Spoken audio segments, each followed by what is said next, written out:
underline. Omong dikit tapi nyelekit. Bersama Om Bob. Temukan di channel YouTube Om Bob Indonesia.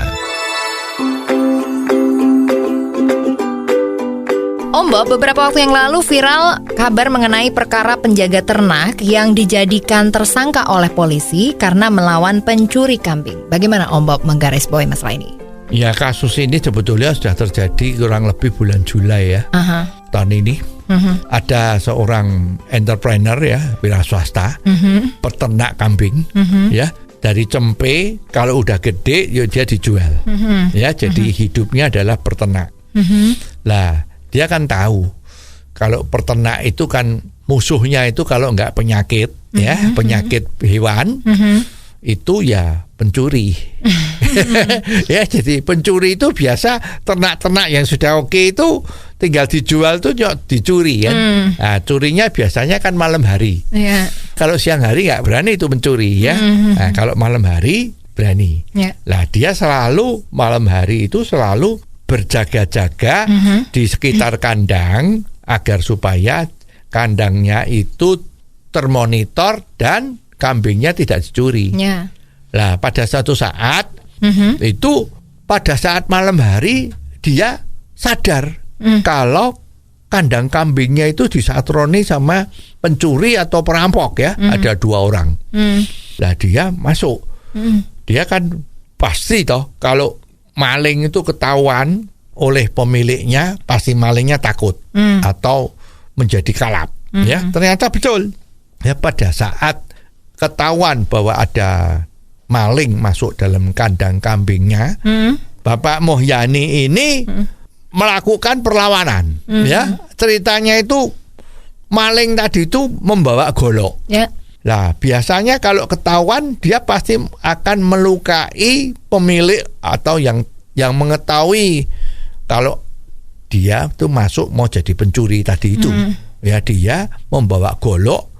Lah, kan terjadi semacam perkelahian kan. Nah, kalau si Mohyani tadi itu tidak berbuat sesuatu pasti kena golok. Betul. Pasti pencuri itu lari. Tapi dia karena secara refleks dia melakukan perlawanan, kebetulan di dekat kandang itu di tempat mereka mau berkelahi tadi itu ada gunting. Ya, ada gunting biasa buat guntingi rumput ya. Itu kambing kan makannya rumput. Jadi rumputnya dipotong-potong dulu pakai gunting itu. Lah, terjadi perkelahian dan gunting itu ditusukkan kepada pencoleng tadi itu. Kan kebetulan kena di bagian dada yang mungkin dekat di jantung. Ya, setelah itu perkelahiannya menjadi terpisahkan. Si pemiliknya ini Mohyaninya ini juga berpaling atau gimana. Lah, yang cetak itu malingnya itu lari. Ya, lari ternyata lari kurang lebih 100-200 meter tuh di tengah sawah itu dia terjatuh. Dan akhirnya itu meninggal. Betul. Nah, besok paginya nah, biasa aparat kepolisian kan memang penegak hukum. Nah, dia melihat ini kok ada pembunuhan, ya, maka Mohyani ini dianggap bahwa dia penyebab kematian dari pencoleng tadi itu karena menusukkan gunting. Ya, nah, ini Mohyani tadi itu juga sudah ngomong bahwa ini dia itu membela diri karena dia membawa golok. Kalau aku tidak melawan, aku yang akan mati, gitu kan? Lah, tetapi kan hukumnya di sini itu kan siapa yang melakukan pembunuhan itu yang harus ditahan dulu kan? Dianggap bahwa dia adalah melakukan pembunuhan. Tidak peduli ini kamu dalam hal membela diri atau memang betul-betul berkelahi, ya kan? Lah, dia sempat ditahan sampai kira-kira 2-3 bulan. Ya, bulan September itu sudah masuk di dalam tahanan. Ya, beruntung ya, karena pada saat dia mau dijadikan terdakwa masuk pengadilan, ini situasi yang seperti ini terjadi viral. Ya, dan kebetulan kepala kepolisian setempat atau ada pejabat polisi yang tahu bahwa ini masalah ini kan membela diri. Nah, dilihat fakta-faktanya bahwa macam-macam memang ini termasuk membela diri. Ya, jadi akhirnya kita bersyukur bahwa ini dia dilepaskan dari tahanan walaupun statusnya perkaranya dibekukan ya. Mungkin memang belum ada aturan kalau membela diri itu bebas ya. Dibekukan artinya tidak diteruskan sehingga dia bisa keluar. Apakah ada kasus serupa yang membela diri di negara lain, Om Bob? Ya, kalau kita tahu di Amerika ya. Amerika negara demokrasi ya. Sangat demokrasi. Itu kan di sana kan undang-undangnya kan orang boleh memiliki senjata api. Betul. Dan sana hak-hak pribadi itu diagung-agungkan. Ya, jadi kalau kita punya rumah, ada orang yang tidak kenal, kita tidak kenal, berani masuk rumah kita, itu sama dia ditembak mati, itu pemilik rumah yang nembak mati itu tidak bisa dihukum. Karena manusia yang tadi itu masuk wilayahnya dia tanpa izin. Ya. Makanya di Amerika orang nggak berani sembarangan masuk wilayah rumahnya orang lain atau propertinya orang lain, nggak berani kalau nggak izin. Ya karena undang-undangnya melindungi propertinya pribadi. Nah sekarang di Indonesia kan belum ada undang-undang seperti itu. Betul.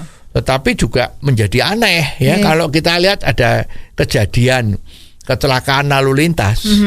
Selalu kalau terjadi kecelakaan sampai meninggal, itu tidak peduli yang salah siapa, pasti yang setir mobil itu pasti dianggap terdakwa dulu, salah dulu, karena dia menabrak sampai orangnya mati.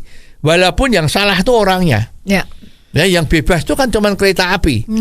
Kalau kereta api terus ada yang lewat ditabrak, itu kan kereta apinya nggak apa-apa, karena dia punya jalan sendiri, katanya seperti itu ya. Tapi kalau kecelakaan lalu lintas enggak.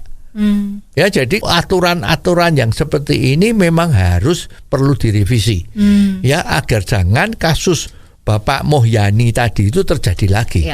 Ya, sehingga orang yang menjadi tuan rumah kalau kemasukan maling atau rampok, dia nggak punya keberanian untuk membela diri, takut kalau nanti sampai itu terbunuh, dianya masuk penjara. Sedangkan kalau pencolengnya yang bunuh dan pencolengnya lari, belum tentu ketangkep. Nah ini kan susah ya. Jadi mestinya aturan seperti ini harus direvisi. Mudah-mudahan DPR yang akan datang ini bisa menampung aspirasi dari rakyat itu agar supaya undang-undang mengenai bela diri tadi itu harus diperbaiki.